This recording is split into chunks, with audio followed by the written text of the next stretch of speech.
Itu kan sebenarnya sudah tidak ada perbedaan pendapat bahwa itu sebenarnya haram. Ya, karena itu kebiasaan orang-orang kafir, ya, yang di dalamnya pasti ada unsur akidah di situ. Ya, jadi perayaan tahun baru banyaklah, ya, sampai kepada persoalan ekonomi, persoalan hukum, persoalan politik, persoalan pemerintahan, kebudayaan, ya. Hampir yang hari ini dilakukan oleh umat Islam itu bukan berasal dari Islam, tapi justru berasal dari musuh-musuh Islam.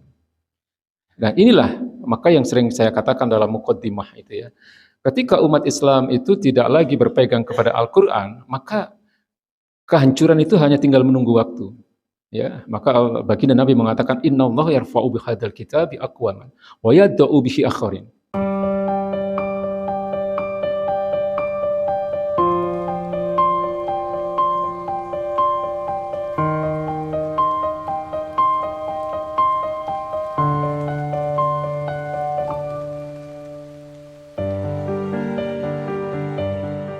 Memang harus diakui bahwa persoalan terbesar di tengah-tengah umat Islam hari ini adalah jatuhnya, ya, taraf berpikir umat Islam, rusaknya akidah umat Islam. Karena apa? Karena memang serangan-serangan pemikiran yang dimasukkan atau ditanamkan ke tengah-tengah umat Islam itu bukannya berhenti, ya, bahkan semakin luar biasa.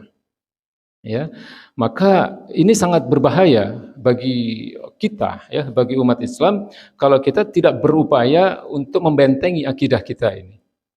Ya, jadi akidah itu keimanan. Nah, karena rendahnya taraf berpikir umat Islam, ya, karena banyaknya penyimpangan atau kerusakan-kerusakan akidah yang menimpa umat Islam akibat peperangan pemikiran ini, maka umat Islam tidak bisa bahkan menyaring, ya, apa yang boleh diambil dan apa yang tidak boleh diambil, ya, dari orang-orang kafir. Itu hari ini merupakan sesuatu yang sulit dilakukan oleh umat Islam. Ya, jadi ini memang sasaran mereka, tujuan mereka. Sering saya katakan bahwa sejak berakhirnya era perang salib, ya, mereka itu sudah tidak lagi fokus untuk menghancurkan umat Islam itu dari segi fisik, ya, dari segi militer. Jadi untuk meruntuhkan, ya, akidah Islam itu memang butuh waktu yang panjang, ya, bukan waktu yang singkat untuk meruntuhkan akidah umat Islam itu. Berabad-abad, Pak. Ya, berabad-abad. Jadi perang salib sendiri itu kan berakhir di abad ke-13. Ya, jadi hampir sekitar 200 tahun itu perang salib itu. Dan dalam perang salib itu umat Islam tidak pernah kalah. Ya, jadi umat Islam terus memenangkan. Nah, sejak itulah kemudian mereka tidak lagi fokus pada serangan-serangan fisik atau serangan-serangan militer. Ya, baik kaum Yahudi maupun kaum Nasrani itu lebih fokus kepada serangan-serangan pemikiran. Ya, jadi kalau kita lihat hari ini akibat serangan-serangan pemikiran itu umat Islam hari ini tidak mampu memilih mana yang boleh diambil dari orang kafir dan mana yang tidak boleh diambil. Ya, jadi apapun, ya, yang berasal dari orang-orang kafir hari ini itu mayoritas diambil oleh umat Islam, ya, termasuk ideologi mereka, termasuk pemikiran-pemikiran mereka, budaya mereka, perilaku mereka, kebiasaan-kebiasaan mereka, ya, mulai dari yang paling sederhana sampai yang paling besar ini diambil umat Islam. Yang paling sederhana misalnya saya katakan perayaan tahun baru misalnya, itu kan sebenarnya sudah tidak ada perbedaan pendapat bahwa itu sebenarnya haram, ya, karena itu kebiasaan orang-orang kafir, ya, yang di dalamnya pasti ada unsur akidah di situ, ya. Jadi perayaan tahun baru banyaklah, ya, sampai kepada persoalan ekonomi, persoalan hukum, persoalan politik, persoalan pemerintahan, kebudayaan, ya. Hampir yang hari ini dilakukan oleh umat Islam itu bukan berasal dari Islam, tapi justru berasal dari musuh-musuh Islam. Nah, inilah maka yang sering saya katakan dalam muqaddimah itu, ya. Ketika umat Islam itu tidak lagi berpegang kepada Al-Qur'an, maka kehancuran itu hanya tinggal menunggu waktu.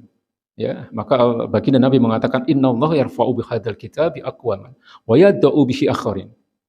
Sesungguhnya Allah itu hanya akan meninggikan derajat suatu kaum ketika kaum itu berpegang kepada Al-Qur'anul Karim. Ya, jadi hidup mereka diatur oleh Al-Qur'an, hukum-hukum Qur'an. Ya, syariat Islam.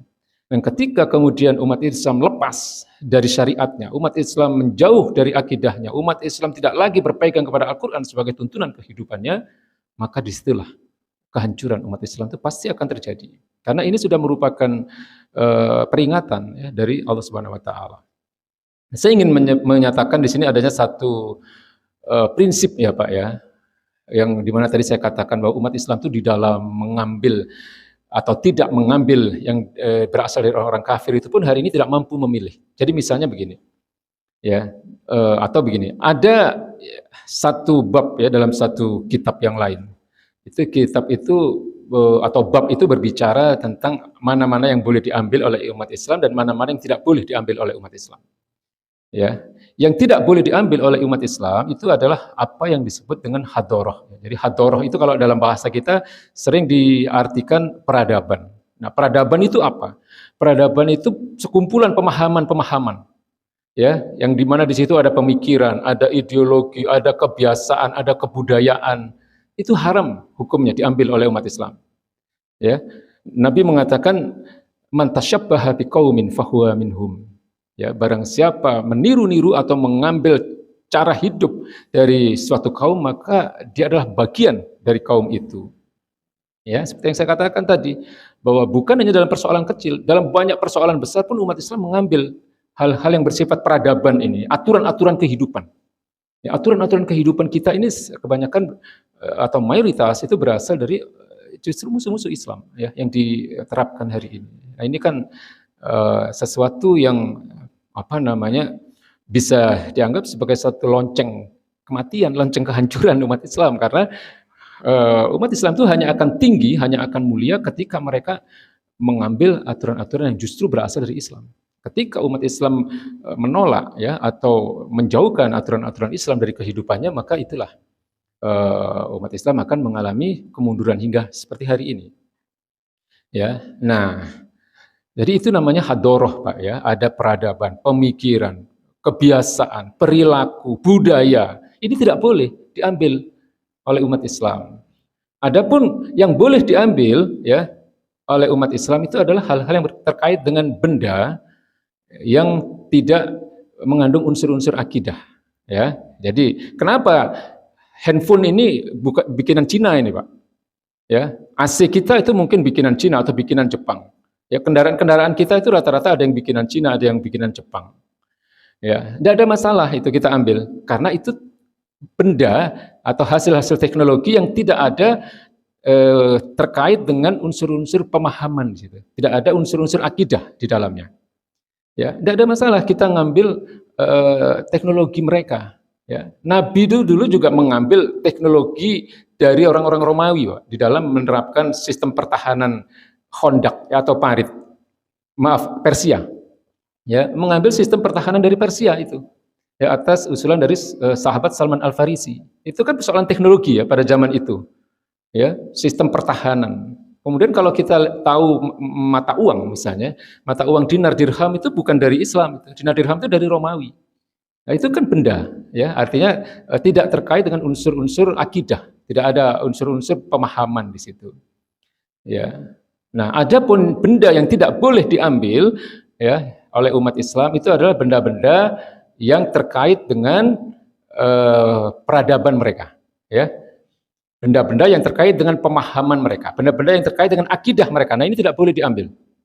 Misal, Pak, kaos, ya. Kaos itu kan benda. Tapi kalau kaosnya di situ ada gambar palu arit, nggak boleh dipakai.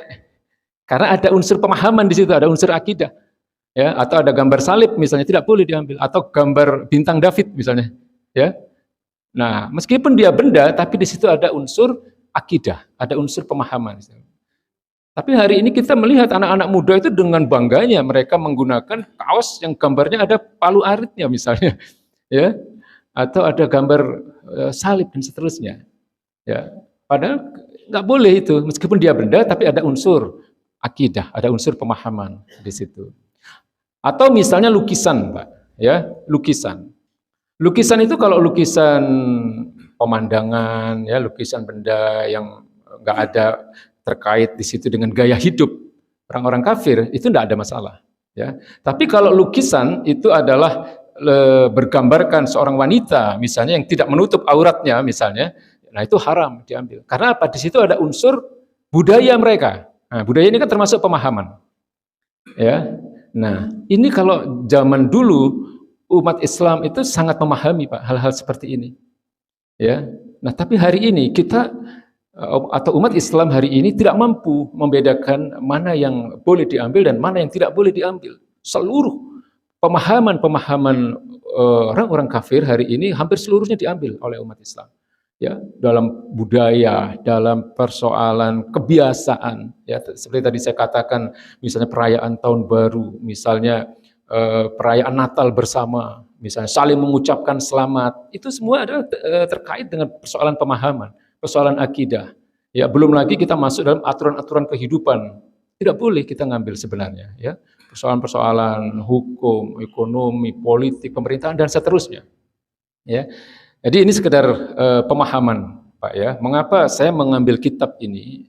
Maka ketika kita mempelajari kitab ini, ya, di mana kitab ini memang saya lihat sangat baik sekali karena beliau, ya penulis kitab ini tidak mengambil pemikiran-pemikiran yang berasal dari luar Islam. Seluruh sumber-sumber ajaran, sumber-sumber pemikiran yang ada di kitab ini bersumber dari sumber-sumber ajaran Islam yang qat'i, yang pasti. Apa itu? Pertama Al-Quran, kedua sunnah atau hadis-hadis baginda Nabi. Ya, seperti yang kita tahu, kemudian ada ijma' sahabat, ada qiyas dan seterusnya. Nanti ada ijtihad. Ya, nah maka saya ingin kita sama-sama di sini belajar, termasuk saya juga belajar, ya, supaya apa? Kita terhapus dari kesalahan-kesalahan, Pak. Karena kalau kita terus belajar, ya, insya Allah kesalahan kita itu akan dihapuskan. Karena kita ini hari ini ada di zaman di mana rawan sekali akidah kita ini tersimpangkan, ya, tersesatkan itu rawan sekali, Pak. Ya, jadi banyak sekali hari ini yang bersifat akidah, yang bersifat pemahaman itu masuk ke rumah-rumah kita, ya, melalui televisi, melalui sosial media, melalui bacaan dan seterusnya. Sehingga kadang-kadang kita tanpa sadar kita membenarkan, ya, hal-hal yang sebenarnya dalam Islam tidak benar. Nah, ini bahaya karena ini persoalan akidah. Ya. Nah, maka di dalam kitab ini memang mau tidak mau kita akan menemui gesekan, ya, menemui perbedaan dengan fakta atau realita kehidupan yang kita alami hari ini.